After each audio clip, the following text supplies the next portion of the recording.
Boston Stadium, a World Cup quarterfinal. The air is thick, the stakes are staggering, and history is repeating itself in the most bizarre way possible. Just 48 hours earlier, we watched Lionel Messi put on an absolute masterclass against Egypt, missing a penalty, only to come back, score, assist, and drag Argentina by their teeth into the quarterfinals. It felt like a once-in-a-lifetime emotional roller coaster. And then Kylian Mbappé said, "Hold my drink." Welcome back, tactical family. Today, we are breaking down France versus Morocco, a rematch of the 2022 semi-final, but with entirely new tactical blueprints. On paper, it reads France 2, Morocco 0. It sounds comfortable. It sounds routine. But if you actually watch this match, you know it was a 90-minute chess game played at 100 miles per hour. We're talking about a French side that put up a historic 1.87 expected goals, XG, in the first half alone without scoring, a Moroccan side anchored by a goalkeeper who is actively breaking World Cup records, and a tactical masterstroke by Didier Deschamps that ultimately broke the Atlas Lions. Let's unpack exactly how this tactical war was won. Right from the opening whistle, Didier Deschamps made his intentions clear. France didn't want to slow-cook Morocco. They wanted to blow the doors off. Tactically, France set up to aggressively bypass Morocco's mid-block. In the opening 10 minutes, Mbappé is already testing Yassine Bounou from 20 yards out. From the resulting corner, France goes short, a clear tactical instruction to shift Morocco's defensive lines horizontally. And Dayat Upamecano gets a free header that Bounou somehow repels. But let's look at the structure. Morocco under Walid Regragui deployed a deeply disciplined, compact low block. They looked to crowd the half spaces, specifically targeting the spaces where Mbappé likes to cut inside from the left. Yet France kept finding gaps. Why? Because of Désiré Doué. With Antoine Griezmann's role evolving, Doué acted as the dynamic needle player in the final third. He wasn't just occupying spaces. He was dragging Moroccan midfielders out of position, allowing Lucas Digne to push incredibly high from left back. Then comes the 25th minute. The first major tactical error for Morocco. Mbappé isolates Noussair Mazraoui on the left side of the penalty area. Mazraoui, caught on his heels against Mbappé's devastating first step, commits. He sides him down. Penalty to France. Boston Stadium holds its breath. The French semi-final ticket is printing, right? But here's where football stops being just about formation charts and starts being about human psychology. Between the foul and the actual spot kick, a grueling 3 minutes and 11 seconds pass. VAR checks, resetting the wall, gamesmanship. For 191 seconds, Kylian Mbappé is standing alone at the spot, overthinking, while Yassine Bounou, a man who literally feeds on the anxiety of penalty takers, just watches him. Remember the data here. Bounou is a historic giant in these moments. With this save, he reached 4 penalty saves at World Cups, including shootouts, the most by any goalkeeper on record since 1966. He has faced 9 World Cup spot kicks and has only been beaten twice. Mbappé steps up. It's a tame, uncharacteristically weak effort down to Bounou's left. Bounou doesn't just parry it, he holds it. The stadium erupts. Tactically, this should have been the turning point for Morocco to seize momentum. Instead, it triggered a furious French siege. France completely dominated the rest of the half. Look at the numbers. 1.87 XG in the first half alone for Les Bleus. According to Opta data, that is the highest XG generated by any team in the history of this tournament to go into halftime without scoring. It was a statistical anomaly. Bounou saves again from Doué.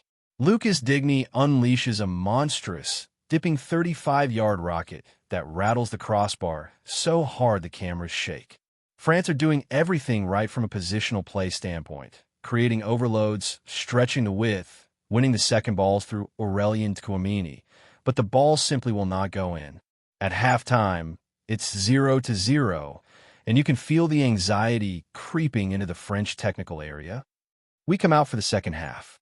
The big question, does Deschamps alter the structure? Does Regragui push Morocco higher up the pitch to exploit the counter? For 15 minutes, Morocco holds firm. Their defensive shape is a masterclass in shifting and recovery. But in the 60th minute, France finds the lockpicker.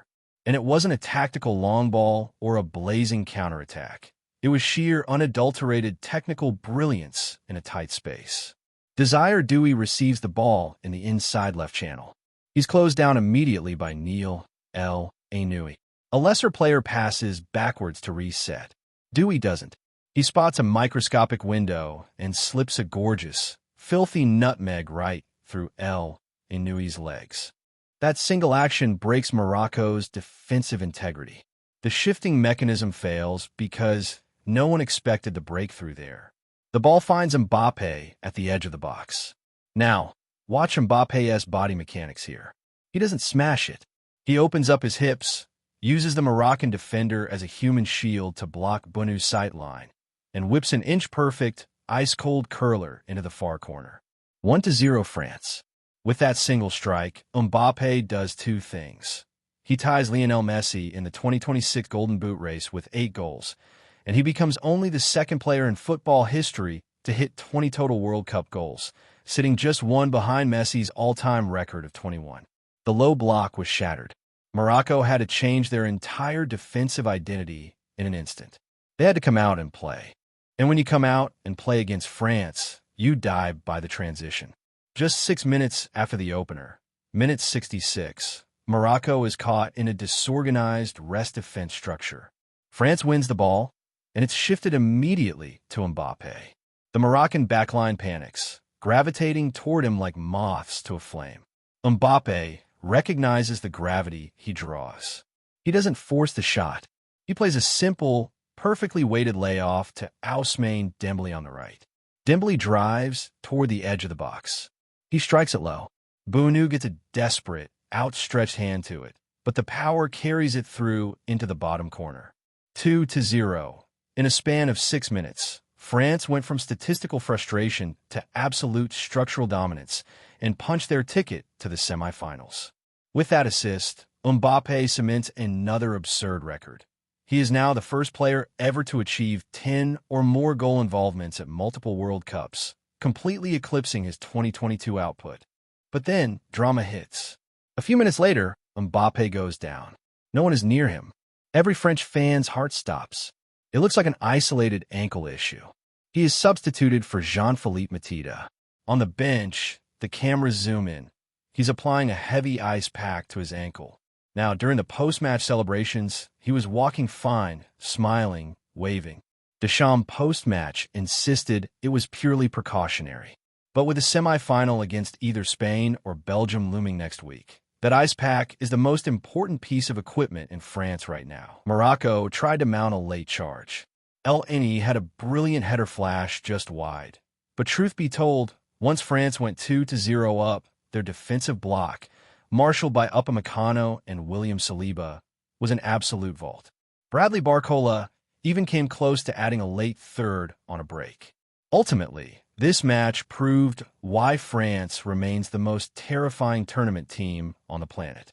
They can fail to score on a 1.87 xG half. They can see their talisman miss a penalty. They can face a world record-breaking goalkeeper. And they still have the tactical depth and individual genius to put you to the sword in a 6-minute window. Morocco bows out with their heads held unbelievably high. They proved their 2022 run wasn't a fluke. They belong at the absolute elite table of world football. But this night belonged to the French evolution. What did you think of Deschamps' tactical setups? Is Mbappé's ankle going to be a massive issue for the semifinals? And who wins the Golden Boot? Messi or Mbappé? Drop your thoughts in the comments below. Hit that like button and subscribe my channel, The Square Cut, if you love deep dive tactical breakdowns, and we will see you for the next video. Thank you.